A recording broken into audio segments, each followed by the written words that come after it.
Okay, good morning. January 28, 2016. Nandito tayo sa isa pang area na ginamitan ng Insta Organic Microbial Inoculant or Insta Organic Farm. So, ayan, titingnan natin yung mamaya hulin nila o yung buhi na tinatawag. So, ayan, kita natin yung quality ng tubig. Napakaganda.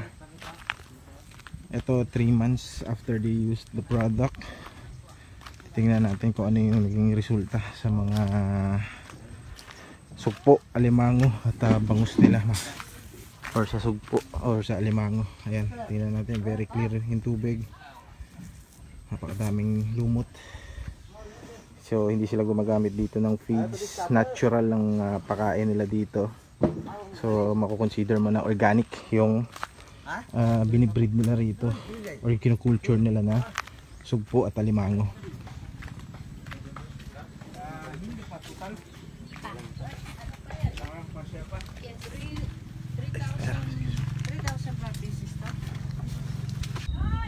So dito yung area kung saan sila nakakuha or saan sila nag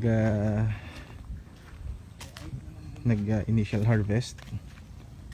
So ito yung area na ginamitan ng Insta Organic Farm. So ang kagandaan dito, hindi sila gumagamit ng feeds or kahit anong pakain. Natural lang talaga yung kinakain ng ating alimango, sugpo, tsaka bangus. At yun yung pinoproduce ng ating Insta Organic Farm. Mas pinapaklear niya yung quality ng tubig. So ayan, makikita natin dun sa area na yun. Yun lang yung area na walang lumot. The rest may lumot sa ilalim. Napakadami.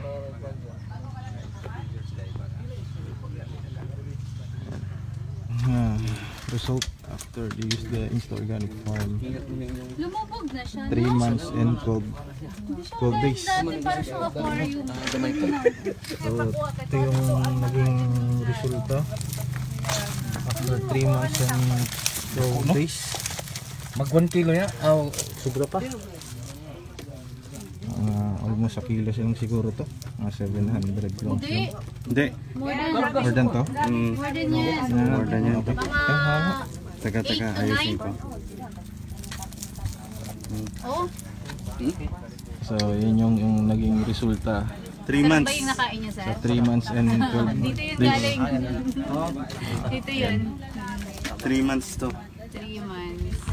Pero sa ano sir, sa iba, 4 months to 5 months yung ganitong size. Malaki. Kasi yung meron kami doon yung parang pinaforce feeding nilagay sa PVC.